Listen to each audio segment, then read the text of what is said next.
So yo, what's up guys? So ang menu natin ngayon is magluto tayo ng fried rice. So ang fried rice natin is Carne Norte fried rice.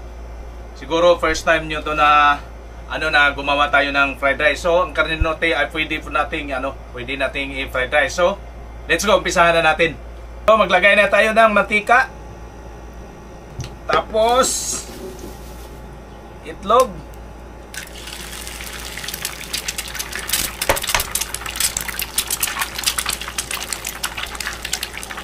So nilagay natin itlog is 2.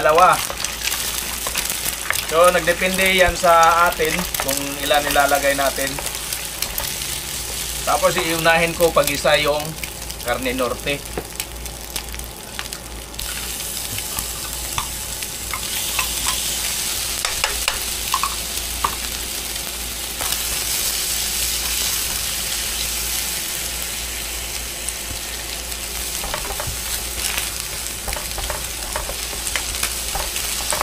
Ano natin yung rice.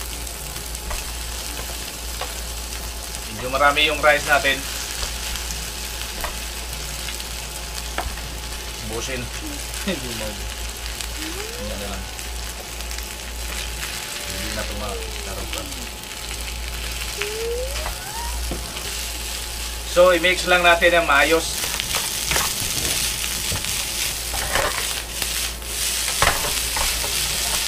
So maglagay na tayo ng timpla. Lagay tayo ng asin, kunting asin, magic sarap.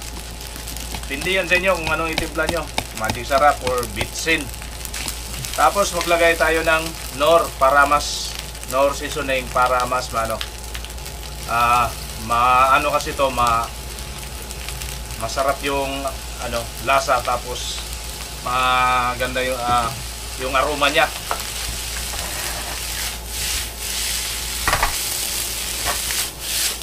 So ito na yung fried rice natin.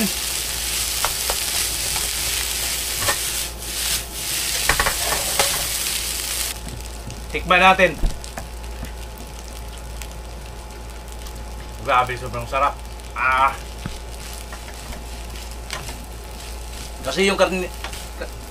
Kasi yung Carne Norte is may lasa na rin. Tapos daga natin ng konting lasa. So mas lalo siyang masarap.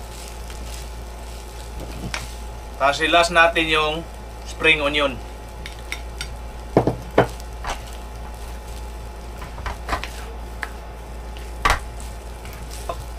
Patikman na natin sa busing natin. Masarap ba?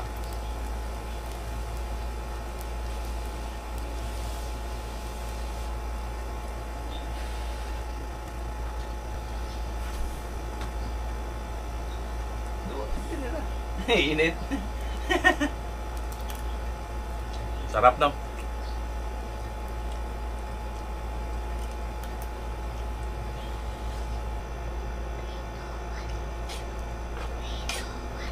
Sarap. Kahit wala ng ulam kasi nandito na yung Carne Norte, sobrang sarap.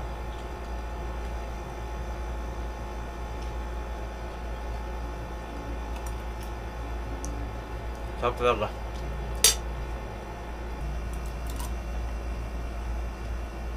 Yun yung kay kulay mo.